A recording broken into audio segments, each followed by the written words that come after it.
नमस्कार बच्चे, आज हम कक्षा 9th में विषय हिंदी में व्याकरण विभाग के हम पॉइंट्स आगे अभ्यास करेंगे। उसी के हम परीक्षाएं में विभाग सी में ग्रामर यानी पद्य विभाग व्याकरण पूछे जाते हैं। तो उसी में कहीं 6 पॉइंट का हम आगे अलग अलग वीडियोस के द्वारा हम स्टडी की थी। तो आज हम बोर्ड में दिखे हुए हैं जो भी पॉइंट्स 2 मार्क्स के हैं। फर्स्ट नंबर का पॉइंट्स है भाववाचक संज्ञा बनाइए, 1 मार्क्स की हमें एग्जाम में पूछी जाती है। तो बोर्ड में लिखे हुए हैं, कहीं उदाहरण एग्जाम्पल है, उसी के अलावा दूसरा भी पॉइंट्स हम आज स्टडी करेंगे। तो चलो बच्चों, आज हम भाववाचक संज्ञा का प्रयोग करते हैं।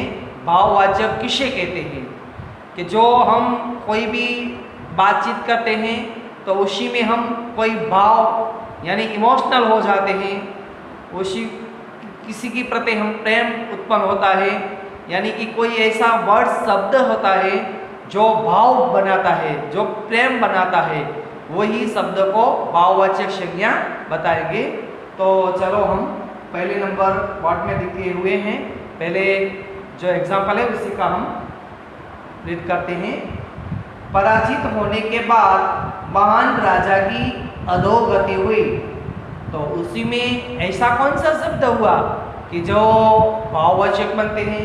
तो पराजित होने के बाद, पराजित यानी कि हार, कोई भी लड़ाई में हार होने के बाद महान राजा की, राजा था पर कैसा, तो महान राजा हुई, उसी की क्या हुई, तो अधोगति यानी कि वो हार गए, यानी कि उसका सो जो था वो दफन वफन हो गया यानी विनाश हो गया। तो उसी की पहले नंबर का जो एग्जाम्पल दिए है उसी में अधोगति वाला शब्द है वो भाववाचक संज्ञा बनेगी। दूसरा है उपकार करने वाले निष्क्रिय कैसे बैठ सकते हैं। तो निष्क्रिय कैसे बैठ सकते हैं यानी कौन, तो कि उपकार करने वाला, यानी कि उपकार शब्द है वो भाव निकलता है, यानी भाववाचक बनाते हैं। इसीलिए दूसरे नंबर के एग्जाम्पल में उपकार वाला शब्द है वही भाववाचक संज्ञा बनेगा, बराबर। उसी के नीचे जो अंडरलाइन भी की है आप देख सकते हैं। तीसरा नंबर का पॉइंट से सभा में मैनेजर ने रमेश की उपेक्षा की। तो इसी में तो आपको सब पता चला ही गया होगा कि कौन सा वर्ड्स भाववाचक बनते हैं। तो कि सभा है, जो कहीं हम असेंबली होती है, उसी में मैनेजर ने रमेश की सबके बीच में उपेक्षा की। तो उपेक्षा की तो उसमें क्या आया, भाव निकला है, यानी प्रेम स्नेह हुआ, इसी के हिसाब से उसकी उपेक्षा वाला शब्द है वही भाववाचक संज्ञा बनेगा। और चौथा है ब्राह्मणों ने आशीर्वाद का स्वर और भी तेज हो जाएगा। तो वो ब्राह्मणों के आशीर्वाद का स्वर, यानी कि ब्राह्मण है उसके स्वर तेज कब हो जाता है, जब आशीर्वचन देते हैं, यानी हमारे प्रति कहीं लाड प्रेम भाव जो भी होते हैं, स्नेह, इसी के अलावा से उसका आशीर्वाद वाला शब्द है वही भाववाचक संज्ञा बताता है। 5वां नंबर का एग्जाम्पल है मुझे जीवन में चुनौती से ही बल मिलता है। तो 5वें नंबर का पॉइंट हमें देखा कि उसी में क्या आता है, मुझे जीवन में चुनौती से ही बल मिलता है। तो 9वां नंबर में हमने बताया उसी में क्या आएगा, तो के चुनौती, चुनौती यानी चैलेंज करना। तो उसी का हम जो भाव होते हैं उसे में भी भाव व्यक्त होता है कि मुझे जीवन में चुनौती से बल तो मिला, पर किससे, तो चुनौती, कोई भी प्रकार हमें फेंकता है, जैसे कि हमें कहते हैं यार तू तो कुछ नहीं कर सकता, तेरे से कुछ नहीं होगा, तो उससे क्या बोलते हैं, हम चैलेंज फेंकते, नहीं चल करके दिखाता हूँ, चल मैं, तो उसी को क्या है, चुनौती फेंकता है, यानी चुनौती वाला शब्द है वही भाववाचक संज्ञा का बनाते हैं। चलो बच्चों, हम 5 एग्जाम्पल के द्वारा हम भाववाचक संज्ञा हम देखें। उसी के अलावा दूसरा भी हम कहीं 10 प्रकार के हम भाववाचक संज्ञा के एग्जाम्पल पढ़ेंगे। तो चलो, अंत में उसने हमारी मित्रता प्राप्त ही कर ली। तो उसमें क्या आएगा, अंत में उसने हमारी मित्रता प्राप्त ही कर ली। तो मित्रता वो भाववाचक शब्द है, तो हमें पहला नंबर का जो बोला उसी में मित्रता आएगी। दूसरा है हम उसे और अधिक आराम देने के उपाय सोचने लगे। तो हम उसे अधिक क्या, तो क्या आराम देने, तो आराम शब्द है वो भाववाचक है। तीसरा है साधारण चीजों को भी अपना महत्व होता है। कोई भी चीज है उसको अपना क्या होता है, महत्व, तो महत्व है भाववाचक बनता है। चौथा नंबर का है मुख से कड़वे वचन बोलना अपराध है। मुख से वचन बोला तो कैसे कड़वे वचन, तो क्या उसका अच्छा है बुरा है, तो क्या कड़वा, तो अपराध है यानी दोष गुनाह है, तो अपराध वाला शब्द है वही भाववाचक संज्ञा में बताएंगे। पांचवा है मांगने की वृत्ति बड़ी बुरी है। तो कोई भी हो देने के लिए, मांगने के लिए, तो कैसी, तो वृत्ति, वृत्ति यानी हमारा इरादा कैसा है, बड़ी बुरी है। तो वृत्ति वाला वर्ड से वो भाववाचक संज्ञा बताएगा। और छठा है पराया सौंदर्य देखकर लोग मोहित हो जाता है। तो पराया क्या, सौंदर्य, सौंदर्य में भाव होता है, हमें प्रेम होता है, स्नेह होता है, क्योंकि पराया सौंदर्य देखकर लोग मोहित हो जाता है, तो सौंदर्य। सातवां है उत्तम गुरु में जाति भावना नहीं होती। जो कोई गुरु हो, जो कोई टीचर होता है उसे कभी जाति की भेदभाव नहीं रखती, सब बच्चों को एक ही तरह से शिक्षा देता है। उसमें 7वां नंबर में आएगा कि उत्तम गुरु में जाति भावना भी नहीं होती। तो जाति भावना, भावना तो हो गई, तो कैसी जाति भावना। तो 8वां नंबर का भाववाचक देखेंगे हमारी प्रगति विनय पूर्वक व्यवहार करना है। तो आपको पता चल ही होगा बच्चों कि उसमें क्या वर्ड्स आएगा कि हमारी प्रगति विनय पूर्वक व्यवहार करना है, तो व्यवहार वाला वर्ड से भाववाचक है। 9वां है सांसारिक दुखों के लिए हमारे कर्म ही जिम्मेदार है। क्या, सांसारिक दुखों के लिए हमारे कर्म ही जिम्मेदार है। जो जगत में हम रहते हैं उसी में कर्म करते, तो हमारे क्या हुए, दुख के हिसाब से हमें खुद दुखी होते हैं, उसी के हिसाब से हमें जिम्मेदार रहते हैं। तो दुख वाला वर्ड्स भाववाचक आएगा। 10वां है हमें अपने हिमालय पर गर्व है। तो हमें अपने हिमालय पर गर्व है यानी कि गर्व वाला वर्ड से वो भाववाचक संज्ञा बताता है। चलो बच्चों, हम कुल 15 भाववाचक संज्ञा का एग्जाम्पल देखें, वो 1 मार्क्स का परीक्षा में आपको पूछे जाएंगे। ऐसे ही दूसरे नंबर वाला पॉइंट से कर्तवाचक संज्ञाएं बनाई हैं। तो कर्तवाचक संज्ञा भी परीक्षा में आपको 1 मार्क्स की पूछे जाएंगे। उसी का भी मैंने 5 एग्जाम्पल बोर्ड में लिखे हुए हैं, तो वही भी हम आज अभ्यास करेंगे।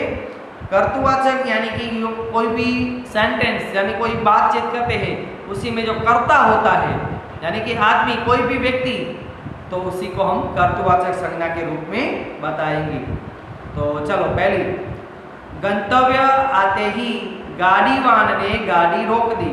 गंतव्य यानी स्टेशन, स्टेशन आते ही गाड़ीवान यानी कि गाड़ी को चलाने वाला ड्राइवर, तो गाड़ीवान बोलते हैं, गाड़ी रोक दी। तो उसमें पहले में कर्तवाचक संज्ञा क्या बनेगा, शब्द गाड़ीवान।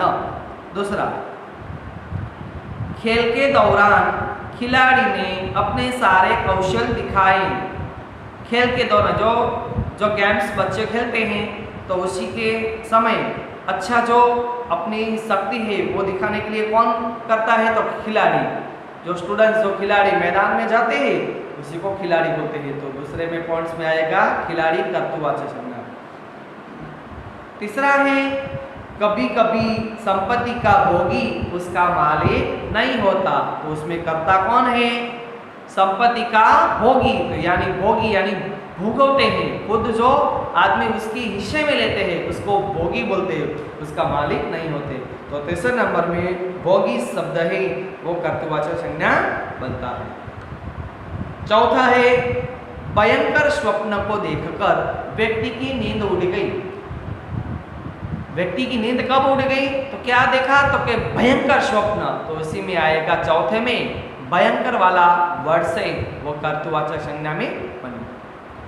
पांचवा है सुनार ने स्वर्ण की अति प्राचीन कलात्मक मूर्तियां बनाई।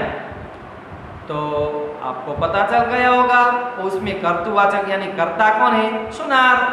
क्यों कि सुनार यानी सोने बोलते हैं, तो वही सोने में से, कनक में से प्राचीन कलात्मक मूर्तियां बनाई। स्टूडेंट्स, हमने 5 एग्जाम्पल कर्तृवाचक संज्ञा के हम यहाँ बनाए। तो चलो इसी के अलावा दूसरा भी हम देखते हैं। दूसरा है विलासी राजा प्रजा के प्रति ध्यान नहीं देता था। हाँ, तो उसमें कर्तृवाचक संज्ञा में क्या आता है? विलासी राजा प्रजा के प्रति ध्यान नहीं देता। राजा था, प्रजा के प्रति ध्यान नहीं देता। तो कैसा राजा था? विलासी। विलासी शब्द है वो आएगा कर्तृवाचक। दूसरा है जाने कब गांव भरेंगे इस घायल मानवता के। जाने कब गांव भरेंगे इस घायल मानवता के। मानवता है लेकिन कैसा? जो घायल हुए हैं। दाव यानी कि जो पीड़ा होती है उसी में मलहम लगाते हैं। दाव बना योग में पीड़ा होती है ना, उसी पे कुछ लगाता है ना, वो इसको। तो घायल कब मानवता के, तो उसमें दूसरा नंबर का है, उसी में कर्तृवाचक घायल दर्शाएगा। दूसरा है कालिदास संस्कृत साहित्य के महान कवि के रूप में प्रसिद्ध है। तो उसी में कर्तृवाचक यानी कन्या कौन है? तो बच्चे लोग आप तो बोलेंगे कालिदास, नहीं आएगा। कालिदास संस्कृत साहित्य के महान कवि के रूप में है, तो कवि वाला वर्ड से वो कर्तृवाचक बताएगा। चौथा नंबर है दुर्बलों के रक्षक साहस करने वाले लोग होते हैं। तो दुर्बल यानी जो जिसमें शक्ति न हो उसी को दुर्बल बोलते हैं। उसी का साहस कौन कराता है? तो रक्षक, जो हमारी सहायता करता है, हमारी मदद करता है, तो उसमें रक्षक वाला वर्ड से वो कर्तृवाचक में आएगा। पांचवा नंबर का हम चाहते हैं कि सब एक दूसरे के हितैषी हो। हम क्या चाहते हैं? एक दूसरे के क्या दुश्मन हो? नहीं, तो हितैषी। हितैषी यानी हमारा हित इच्छुता हुए है, जो हमारे प्रति लागनी प्रेम भाव जो भी रखते हैं, तो हितैषी वाला वर्ड से वो कर्तृवाचक संज्ञा बताएगा। छठा है कवि सत्य शिव और सुंदर के आराधक है। उसमें कर्तृवाचक क्या आएगा? तो बच्चे लोग आप तो बोलेंगे कवि आएगा, नहीं, क्या बोला? कवि सत्य शिव सुंदर के आराधक है। तो आराधक है, तो आराधक यानी पुजारी, तो पुजारी यानी आराधक हुई पुजारी, तो कर्तृवाचक संज्ञा बनाएगा कर्तृवाचक में आएगा आराधक। और 8वां नंबर का है हम सब मनुष्यता के पुजारी बने तभी धरती पर स्वर्ग उतरेगा। हम किसका पुजारी बनेगा? मनुष्यता के पुजारी बनेगा, तब धरती पर स्वर्ग उतरेगा। तो क्या? तो पुजारी बनेंगे। हम इस जीवन में आए हुए हैं, ये पृथ्वी में हमें जन्म मिले हैं, तो हम इस मनुष्य होकर हम क्या करना है? पुजारी यानी पूजा बन के सब लोगों की, सब जीवात्माओं की सेवा करनी है, तो है ये धरती पर स्वर्ग बनेगा। तो पुजारी वाला वर्ड से वो कर्तृवाचक संज्ञा बनेगा। उसके बाद है सम्राट ने पहरेदार को मारने का कारण बताया। सम्राट ने मारने का कारण बताया किसको? तो पहरेदार। तो उसमें कर्ता कौन हुआ? जो भी वाक्य में कर्ता होते हैं वही कर्तृवाचक संज्ञा बनती है। उसी में आएगा पहरेदार। पहरेदार यानी चौकीदार। और आगे है न्याय मंत्री शिशुपाल सम्राट अशोक का सेवक था। तो देखो बच्चों, उसी में तो क्या आया, न्याय मंत्री भी आया, शिशुपाल भी आया, सम्राट अशोक भी आया और सेवक भी आया। 4 आदमी। आप बोलेंगे सर इसमें तो 4 ही 4 आदमी हैं, चारों 4 भी करता है।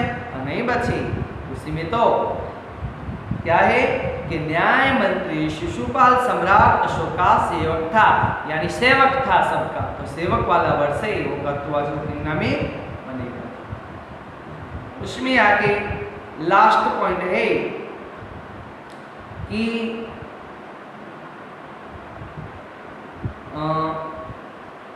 खेल के दौरान, सॉरी ये पॉइंट्स आपने पढ़ लिया, और आगे भी देखेंगे कि सरकारी सेवक को सेवा करने की इच्छा नहीं होती, तो सरकारी सेवक की सेवा करने की इच्छा, तो यानी इसमें आएगा सेवक वाला वर्ड से कर्तृवाचक संज्ञा में बनेगा। और चलो बच्चे, ये हम आज के वीडियो में व्याकरण विभाग के 7वें पॉइंट का आज अभ्यास किए। उसी में बहुवाचक संज्ञा 5 एग्जाम्पल दिया और दूसरा 10 उसके अलावा हम दिए, और 1 मार्क्स के पूछे जाएंगे। उसके अलावा कर्तृवाचक संज्ञा के 5 एग्जाम्पल लिखे हैं और 10 एक्स्ट्रा एग्जाम्पल मैंने पढ़ाया। और ये दोनों पॉइंट्स आपकी बॉक्स में होमवर्क करके दिखाना। और चलो, नीचे दिए गए हैं अनुलेखन। तो बच्चे लोग, आप व्याकरण की पॉइंट्स जो 200 पेज की एक नोट है, उसी में आपको सबसे पहले आपकी बुक में पहले नंबर के पेज में जो राइट पेज होते हैं, उसी में सुंदर हस्ताक्षर से ऊपर अनुलेखन लिखना, और नीचे आप 8 से 10 लिटी का सुंदर हस्ताक्षर से, कहीं भी छेक छाक मत करें, सुंदर हस्ताक्षर से आप अनुलेखन का 10 लिटियाँ एक पैराग्राफ बनवाना है। और दूसरे नंबर के पेज में, यानी एक पेज पीछे वाला छोड़ देना और सामने वाला राइट पेज होता है, उसी में आपको निबंध लिखना है। उसी में पॉइंट नंबर देना है ऊपर कि यदि परीक्षाएं न होती, हाँ, उसी का मैं पॉइंट्स आपको दे रहा हूँ। पॉइंट्स के आधार पर आपको निबंध नोटबुक में निबंध लेखन में लिखना है। उसमें सबसे पहले आएंगे प्रस्तावना, और दूसरा पॉइंट है परीक्षाएं न होने पर आनंद ही आनंद। तीसरा पॉइंट है परीक्षाएं विद्यार्थियों के ज्ञान की सूचक नहीं। चौथा है अभिभावकों और परीक्षकों को राहत।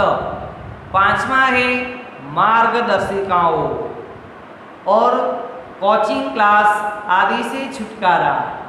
7वां है परीक्षाओं से बचना असंभव। विद्यार्थी मित्रों, चलो बच्चों, आज के वीडियोस में हम हिंदी व्याकरण में 7वें पॉइंट आज हम यहाँ पूरे करे हुए हैं। जो भी बहुवाचक, कर्तृवाचक, अनुलेखन और एक निबंध दिए हैं, यदि परीक्षाएं न होती, चारों पॉइंट्स आपकी एक अलग बुक जो हिंदी व्याकरण की नोट है, उसी में लिख के मेरे को भिजवा देना। अस्तु।